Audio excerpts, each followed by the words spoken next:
आज के हमारे इस कार्यक्रम के अंदर के मुख्य नायक और सिक्किम के आदरणीय राज्यपाल भाई साहब ओमजी माथुर, हमारे कर्मशील और विकास के लिए सतत प्रयत्नशील माननीय मुख्यमंत्री श्री भजनलाल जी शर्मा, भारतीय जनता पार्टी के बहुत ही सहज, सरल और संगठन को समर्पित हमारे प्रदेश के अध्यक्ष मदन जी राठौड़, जो हम तो ये समझ के आए मदन जी कि अब पूरे दिन दिन में काम होंगे।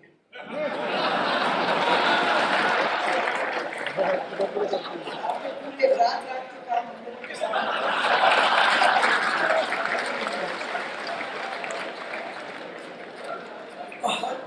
हमारे विधानसभा के अध्यक्ष और इस राजस्थान के और हमारे विधानसभा के अंदर भी रहे प्रधान अध्यापक के रूप में, प्रिंसिपल के रूप में अभी भी वो चला रहे हैं, स्पीकर आदरणीय वासुदेव जी, हमारे उप मुख्यमंत्री श्रीमती दिया कुमारी जी और हमारे उप मुख्यमंत्री डॉक्टर प्रेमचंद जी बैरवा,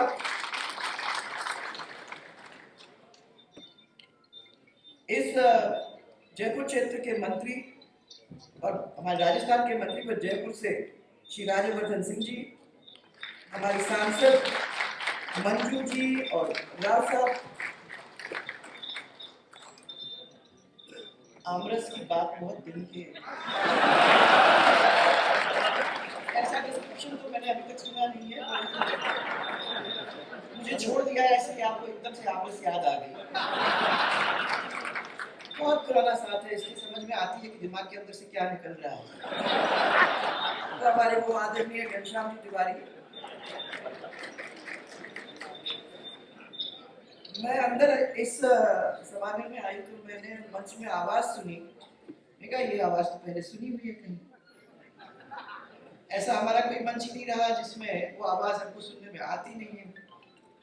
तो इनको भाषण का मौका भी नहीं दो तो आप अगर मंच पे उनको खड़ा कर दो तो वो सब चीज उसमें समेट लेने वाले हमारे राजेंद्र राठौड़ जी, हमारे पूर्व नेता प्रतिपक्ष राजेंद्र जी, रामचरण जी और आपके साथ में जो इस अभिनंदन, नागरिक अभिनंदन को जिस समिति ने इतना सफल बनाने का काम किया है, आपको और उन सबको मैं हम सब की ओर से बहुत बहुत धन्यवाद देना चाहती हूँ, क्योंकि वाकई में आप सब पर तक पहुँचे, सबको फोन किया और सबको यहाँ बुलाने के लिए निमंत्रण भी आप लोगों ने दिया। आज ये परिवार जो यहाँ बैठा हुआ है, इसकी छोटी सी शुरुआत होते होते होते आज इतना विराट रूप हमारे राजस्थान के अंदर उसने ले लिया है। वो ये सब जो आप यहाँ मंच पे बैठे हुए हमारे ओमजी भाई साहब, भैरव सिंह साहब और उनके साथ के सब लोग जिनमें से कई यहाँ बैठे हुए हैं, उनको सबको मैं धन्यवाद देना चाहूंगी कि भारतीय जनता पार्टी को बढ़ाने का काम यहाँ तक लाने का काम आप लोग सब ने मिलकर किया। ये रामचरण जी, आपने इनको सबको बुलाया, सबको एक एक को और अपने ग्रुप के साथ सबको बुलाने का काम किया, उसके लिए आपको बहुत बहुत धन्यवाद। हमारे पूर्व प्रदेश अध्यक्ष श्री अरुण जी चतुर्वेदी जी और अशोक प्रणामी जी और अभी हमारे साथी थे श्री सीपी जोशी जी, इन तीनों का भी हमारा धन्यवाद कि भारतीय जनता पार्टी को अपने आपको समय में अच्छी तरह से मजबूती देने का काम आप लोगों ने किया है।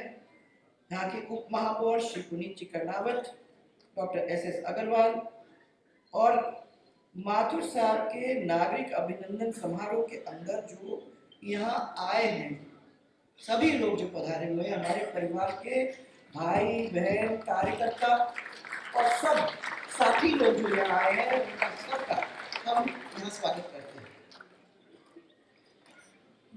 ओम जी भाई साहब का मैं हम सब की ओर से यहाँ स्वागत करना चाहूंगी और मैं साथ साथ उनका अभिनंदन भी यहाँ करना चाहूंगी, ये आपकी योग्यता का परिणाम है कि आपको इतनी बड़ी जिम्मेदारी यहाँ मिली है।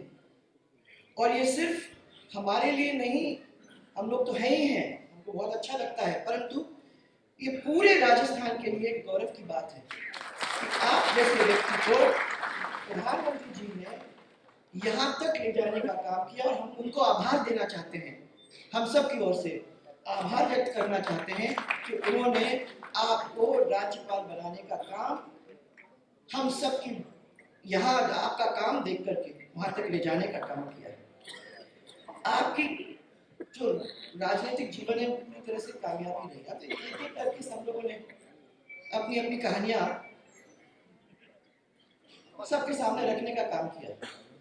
भाई साहब, मैं उन कहानियों पे नहीं जाऊंगी क्योंकि मेरी कहानियां नहीं है। मुझे मालूम है कि बहुत सख्ती के साथ काम करते थे। मुझे याद है कि जब 2008 के अंदर राजस्थान में आप प्रदेश अध्यक्ष बने, उस समय मैं मुख्यमंत्री थे, तो बहुत सारे लोगों ने कहा है हमारा तो आपका था, भैरव सिंह जी की वजह से आपसे मिलना मिलाना होता था, परंतु वहाँ जैसे लोग बोलते हैं सब लोग अच्छी बोलते तो नहीं है। कुछ लोगों ने आके मेरे कान में कहा कि भारी भरकम आदमी है और ये आपके यहाँ आए हैं, गरम मिजाज के हैं, और आप लोग को आपको इतना आसान नहीं होने वाला है। तो मैं आप लोग सबको ये कहना चाहती हूँ कि मैं उनको वैसे भी पहले जानती थी, भैरव सिंह जी की वजह से भी, और हमारा भी साथ लंबा साथ था। और मैंने इनके साथ जब काम किया तो मुझे तो ये महसूस हुआ कि ऊपर ऊपर से तो बहुत गर्म दिखाई देते हैं, परंतु अंदर अंदर से बहुत नरम आदमी है। और जब आपका साथ वो आदमी देता है तो पूरी तरह से साथ निभाने वाला आदमी है। या बहुत सारे कार्यकर्ता हैं, या राजेंद्र जी ने भी बता दिया कि उनका नाम कैसे आ गया मंत्रिमंडल में। तो जब साथ देते हैं तो छोड़ते नहीं।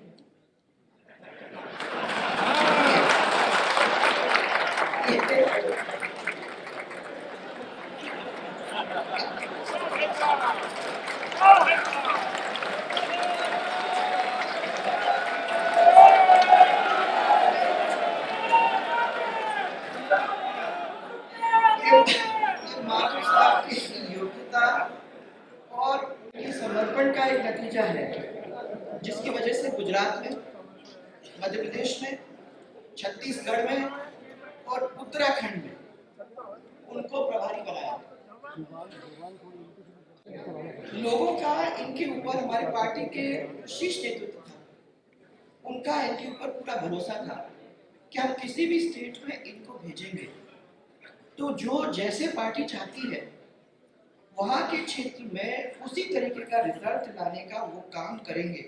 तो 2 बार राज्यसभा के सांसद रहे, भारतीय जनता पार्टी के राष्ट्रीय महामंत्री रहे, हमारे राष्ट्रीय उपाध्यक्ष रहे, और विधानसभा चुनाव से पहले आपको याद होगा हम जी, आम धारणा थी, यहाँ पर हम मिले भी थे, और आम धारणा थी कि इनको भेजा जा रहा है वहाँ छत्तीसगढ़ में होना जाना कुछ नहीं है। सबको मालूम है कि क्या स्थिति हो रही है वहाँ।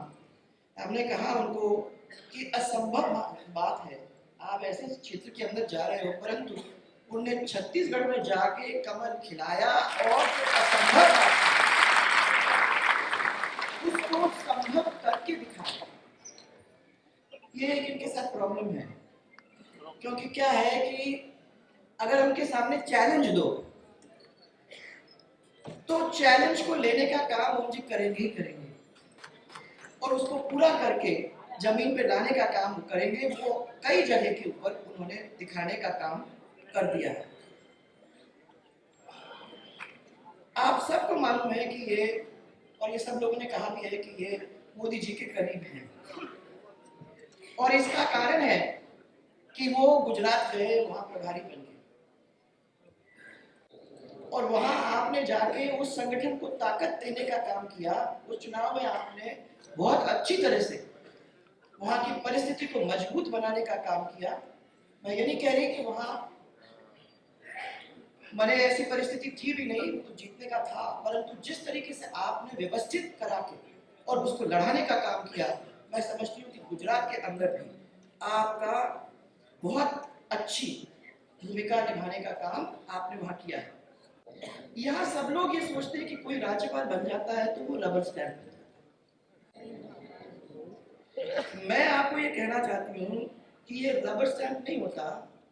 इसको समझने की बात है कि एक वेलवेट ग्लव, जिसको बोलते हैं ना मखमल के क्या बोलते हैं, हाँ, दास्तान, उसके अंदर आयरन फिस्ट।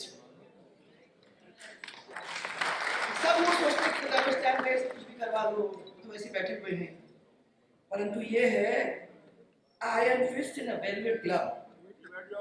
और जैसे जो भी घुड़सवारी करता है, अगर अच्छा करता है, लगाम पकड़ लेता है, चाबुक लगा देता है, वो जानता है किस तरीके से घोड़ी सवारी करना, तो घोड़ा सही तरीके से चलता है, वैसे ही दौड़ता है जैसे वो चलाने की कोशिश करते हैं। तो ये लगाम की खींचना जानते हैं, चाबुक लगाना भी जानते हैं। और मैं समझती हूँ कि जहाँ वो जा रहे हैं वहाँ वो रबर स्टैंप बन के नहीं, परंतु आयरन फिस्ट बन के अपना काम करने में पीछे नहीं है। अब कॉन्स्टिट्यूशन में राज्यपाल के जो अधिकार होते हैं उसका जरा विस्तार से उल्लेख है। ये आर्टिकल 200 है संविधान के अंदर, जिसमें वो कहते हैं कि बताते हैं कि राज्यपाल के क्या क्या अधिकार होते हैं। तो विधेयक को मंजूरी दे सकते हैं, विधेयक को रोक सकते हैं, और उस विधेयक को राष्ट्रपति के विचार के लिए वो सुरक्षित भी रख सकते हैं। 3 काम कर सकते हैं, उनके हाथों के द्वारा ही निकलता है कोई भी बिल हाउस में से। जब निकलता है तो दैट विधेयक को वो रोक भी सकते हैं और पास भी करवा सकते हैं। सुप्रीम कोर्ट ने ये कहा है कि अगर किसी विधेयक को रोका जाता है तो वो कॉन्स्टिट्यूशनल अधिकार है किसी भी गवर्नर का, किसी भी राज्यपाल का।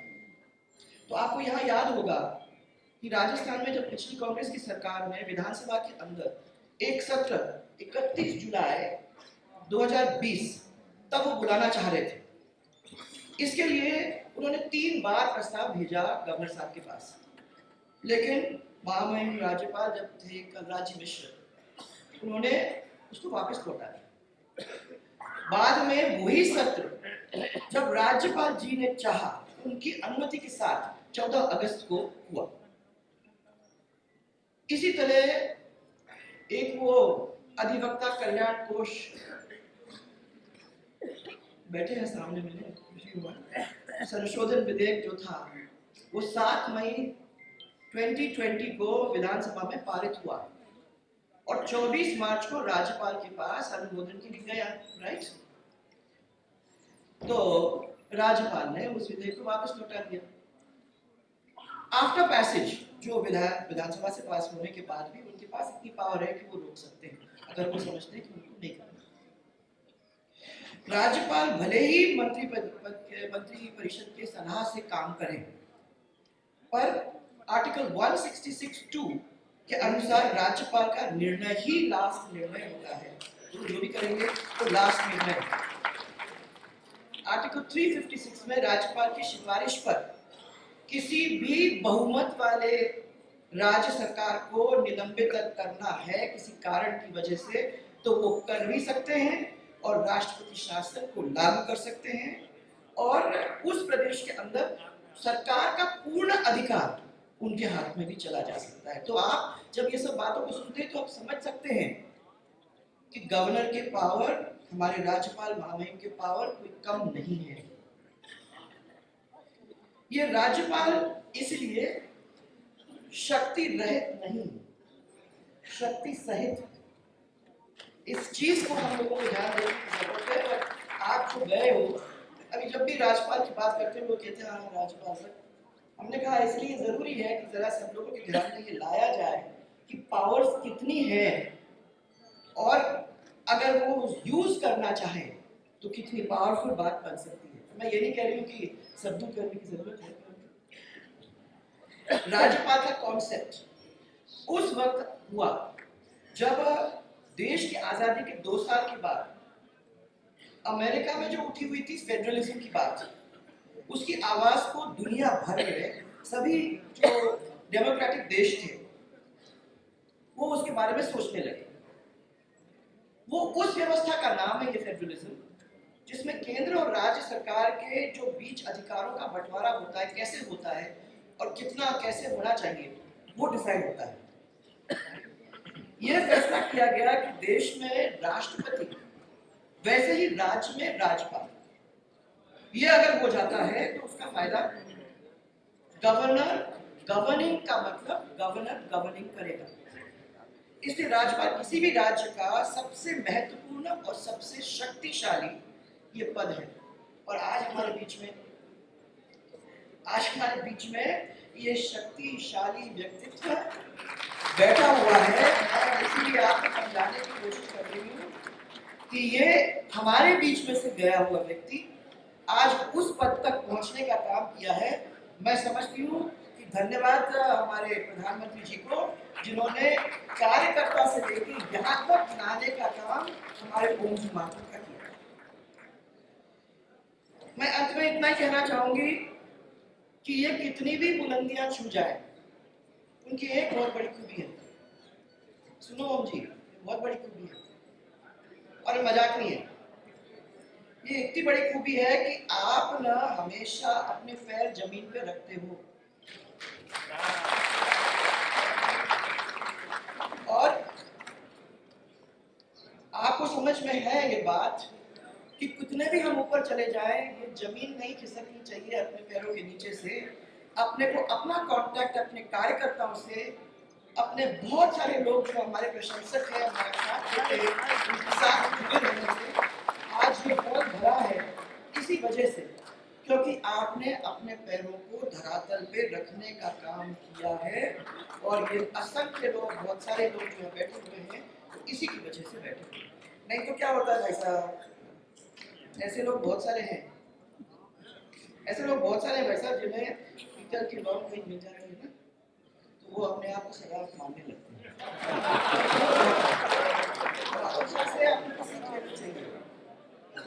और मैं आज भी कहना चाहूंगी कि चाहत बेशक आसमां छूने की रखो, चाहत बेशक आसमां छूने की रखो, लेकिन पाँव हमेशा धरती पर रखो। ये सबसे बड़ी बात है और ये आपने किया है। इसलिए सब लोग यहाँ बैठे हुए हैं, सब लोग आपसे मिलते हैं, सब लोग आप, और वो सही कह रहे थे कौन कि खर्चा छोटा स्टेट है पर खर्चा सबसे बड़ा होगा। वैसा बात सही है बहुत सुंदर जगह। ओम जी का घर खुला होगा ही, तो जो उस खुले घर के अंदर राजस्थान के लोग जाते ही रहेंगे। मुझे विश्वास है आप जैसे यहाँ संभालती थी वहाँ संभालोगे। तो इसी विश्वास के साथ मैं धन्यवाद देना चाहती हूँ आपको और आपके सब साथियों को जिन्होंने इस कार्यक्रम को इतने सफल बनाया और आपने मुझे याद करके मुझे बुलाया। इसके लिए आप सबको मेरा बहुत बहुत धन्यवाद। और इस अभिनंदन समारोह के अंदर ऐसे व्यक्तित्व का हम लोग सब अभिनंदन कर रहे हैं और आप इतनी संख्या में प्यार से यहाँ आए। सबसे बड़ी बात है ये परिवार है और जो लोग यहाँ आए हैं अपने आप अपने एक दूसरे को अपना मान के यहाँ आए हैं। उसके लिए मैं आप सबको बहुत बहुत धन्यवाद देना चाहती हूँ। भारतीय जनता पार्टी की यही मजबूती है कि हम लोगों ने एक दूसरे के पीछे प्यार बांटा और उस प्यार ने हमेशा हम लोगों को मजबूती देने का काम किया। फिर से आप सबको बहुत बहुत धन्यवाद। ओम जी बहुत सारी शुभकामनाएं और हमें विश्वास है, हम सबको विश्वास है आप जहाँ गए हैं वहाँ राजस्थान की इज्जत को बढ़ाने का काम हमेशा हमेशा ही करोगे और हम लोग सबको वहाँ आने का मौका देकर थोड़ा सा हिमालय का मजा लेने का भी मौका देंगे।